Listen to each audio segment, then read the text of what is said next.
Welcome to this episode of the $1 Million Mastermind. I'm Larry Weidel, and before we get started, if you want to know exactly how to win again and again, go to weidelonwinning.com/webinar now to watch something I've put together for you. Now let's get going into this episode of $1 Million Mastermind. I'm talking with Kalpesh Patel. He's in Gainesville, Florida, getting ready to absorb a storm, I guess. Yes. Yeah. It almost knocked his lights out, but hopefully he'll make it through. Yeah. Well, it either knocks our lights out or makes our flowers grow, one way or the other. Yes. One way or the other, it's a win. Yeah. And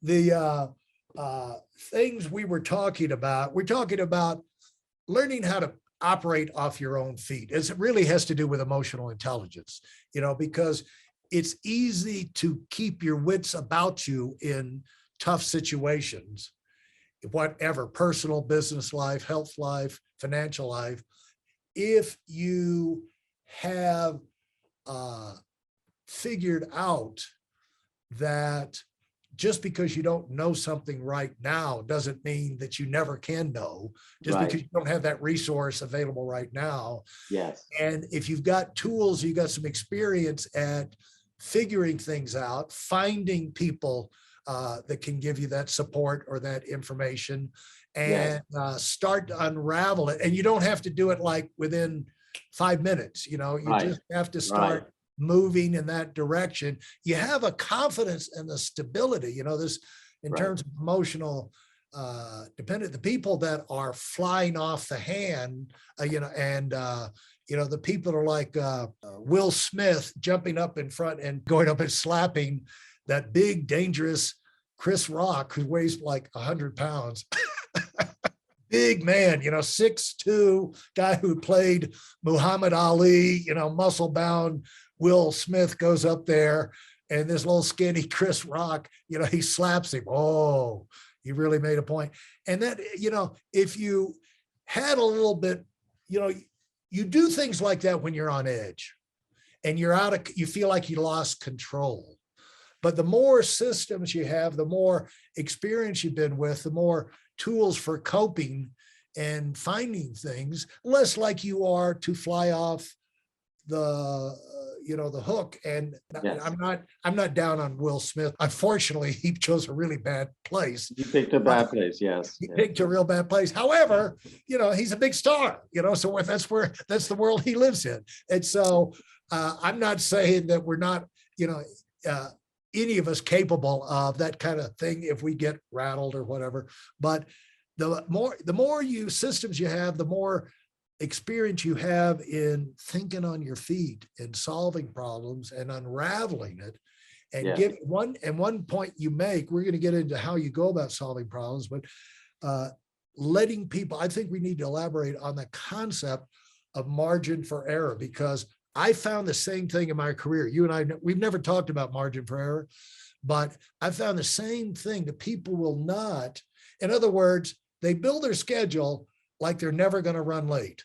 Yeah. Yes. I've got an appointment across town. That's a 15-minute drive. Yes. Now they've made that drive 1,000 times. Yes. And maybe, a small percentage actually made it in 15 minutes. Right. But if the lights are wrong, if there's an accident, or, anyone, or you're a little late, you lose your keys leaving, you have to run back and pick up your cell phone, that's an extra 3 minutes, 5 minutes. And then the people that are consistently late, they never build a margin for error in. I mean, just a simple, that's one area. But they do it. That's a great area. I think that's a really great example because it's so routine. I mean, it's so commonplace. And I as you were describing the situation, I was thinking about myself, and I was like, yeah, I'm one of those people. I build a really tight schedule, and I know why I build a really tight schedule. It's a habit from a previous era. Yeah. When I couldn't afford to waste time. Like literally could not afford it, right? So I did not have that margin then. And then because I got acclimated to functioning that way, I've just retained that pattern, but I tweaked it, right? So what I do now is, if I've got a tight schedule and then I'm trying to figure out whether I can squeeze in one more thing or not, I look at who the next person is. And if their friend or their issue is not dire or whatever it is, if there's an emotional margin with that person, then I'll allow myself a little room for error. Now explain that. Yeah. So, let's say I've got a couple of things, I wake up in the morning, I'm getting ready to go to the office and I see that I've got some emails. I'll scan them to see what they are. Right. And there's someone that's written something and it could do with an immediate response, but it's not a simple response. And I better sit down and I've got to respond to that, and there are going to be days when I go, well, let me see, who's my next person? Who's my first person in the clinic this morning? Oh, it's some new person I've never seen before. This person is going to have to wait. I'm not going to reply to this email right now because I need to go get to the office a little early, set up everything a little early, get the vibe right for some person who doesn't know me from Adam. They're coming in for the very first time. I want to receive them well. Right. I cannot be flustered. They're coming into my space. My space needs to be welcoming and calm and organized. It's their first glance. They're going to be disoriented. I need to be orienting them. I need to be available, emotionally available to orient them. Or same situation, but I look at who my first person is and it's so-and-so. I've seen them 100 times. They know the drill, I'm like, oh yeah. If I literally walk into the building at the same moment that you do when we ride up the elevator, we'll be gossiping and laughing and chit-chatting. It won't be a big deal. I don't need to be there 10 minutes before for this person. Okay, I'll sit down, I'll write this person a reply. Yeah. And you see the same thing in business, but in production. I mean, the lesson you need to learn in production, they allow a certain amount of damage. They, like if they make 100 sofas or 100 lazy boy chairs, they know there's going to be 5 to 10% that have nicks here and there.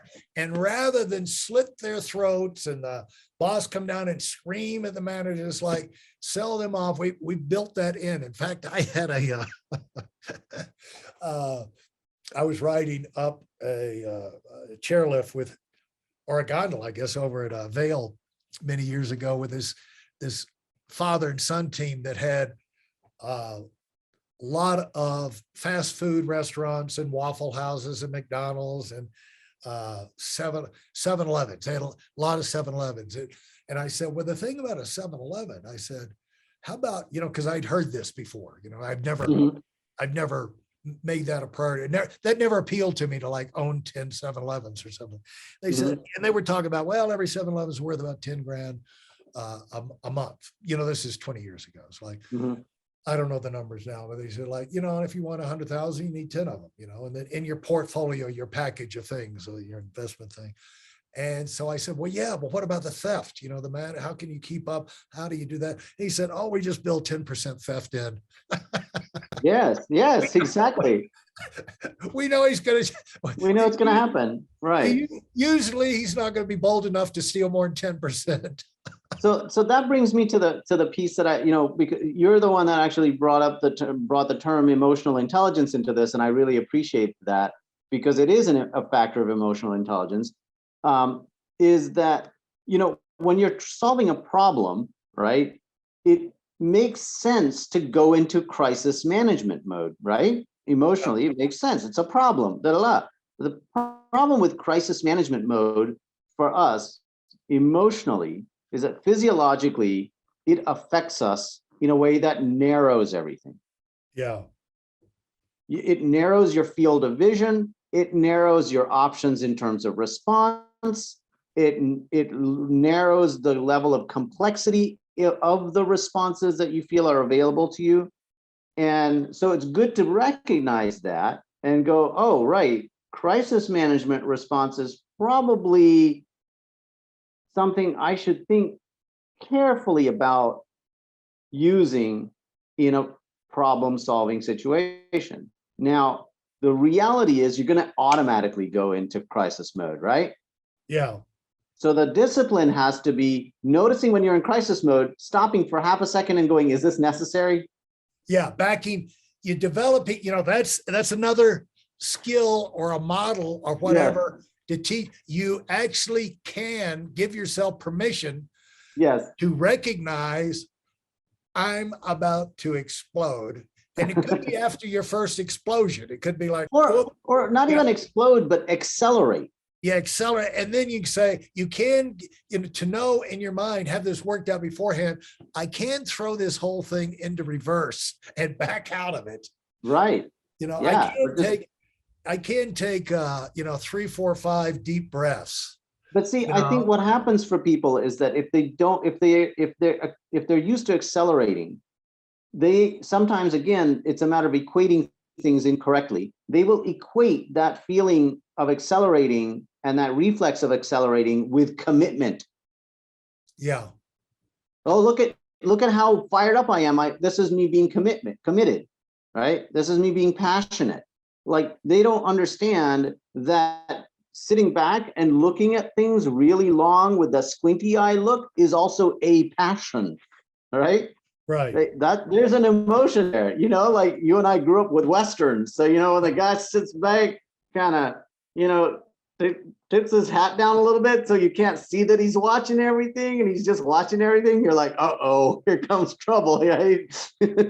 Right. Right. So that idea that, like, when the guy sits back and kind of goes all squinty eyed, that's not dispassionate in the sense that he's getting detached from the problem. He's going into a different kind of problem solving mode where he's like, yeah, I'm going to open up all my windows and take a good hard look at what's out here before I decide what to do. Because I'm going to do something. And once I do it, it's going to be very decisive and it's going to end the fight. So I want all my data before I make my plan, and then I'm going to make a really good plan and then I'm going to execute it flawlessly. Boom, boom, boom. Yeah. So this idea that what kinds of behaviors actually are representative of commitment to the problem solving, having a broader picture in your mind of what your commitment actually looks like, so that you then again have freedom to vary the kind of emotions that you apply, or and still consider yourself engaged. Right. And another aspect of this where you can learn, I mean, if you have to learn this thing, but you see, wisdom is not rushing into the burning building right off the bat. If there is, you show up and there may be a family member inside the burning building or whatever, at least look around and see if there's a fireman somewhere. Right. They're equipped to actually run into the building, at least get some facts about your odds. Take even in a situation like that. And so you learn, you can be very young and learn this. In fact, kids with out of control parents learn this. When things start to get nasty, back away. Yeah. You know what I'm saying? It's just don't engage. Yeah. And it could be because you just gotten burned so many times, but you don't have to get burned. You can just realize to recognize situations. We should go around, keep your mind open, and you can learn a lot just by seeing other people interact in these situations and say, okay, I feel that. Yeah. I saw what's happening there. Yes. Yes. Yeah. You're training yourself, it's like when someone, they're looking for a fight. The person who's looking for a fight is like, you can pretty much be confident if you don't engage them, don't say anything to them that they can jump on, a situation where there is nothing you can say that won't inflame them, Yes. Right. If you just be quiet and back away, somebody else will come in Right. and walk in, and they'll explode the firebomb on them. You know what I'm saying? It Right. doesn't have to be you. Right. Or somebody else will come in that's better suited Right. to de-escalate the thing, or the person left with the vacuum of not getting to do tit for tat with you, because part of where they planned on getting energy to continue the conflict was pushing you and then you pushing back, right? So the pushback was part of what their body was expecting to get, that was going to keep them going. And so you really just pulling away just takes the energy out of it. They actually don't have enough fuel on board to keep the whole thing on fire by themselves. And so they gradually start deflating, and you can just stand back and just watch them deflate. When they get deflated enough, you can offer them a cup of tea or something, Yeah. and bring them down the rest of the way. So yeah, I think that's it's really interesting, and I like what you said about like look around and see how other people handle it, because that kind of brings us back to the models, like collect models. Right. Collect, like look at how people who are successful are doing things and like eyeball that and go like, I like how they do that. I like how they do that. Collect those people's approach, understanding that those are models, so that you are actually free later to synthesize, right? Take a piece of this and take a piece of that. I mean, that's, none of this is new. I mean, certainly we both have seen very successful people do exactly all the things that we're describing. Right. But I think it's nice to kind of get academic about it and break it down, but component by component, so that, if one of your listeners is trying to put it together for themselves, they can be like, oh yeah, that piece, right? Okay, that's a good piece. I hadn't associated that piece with this situation.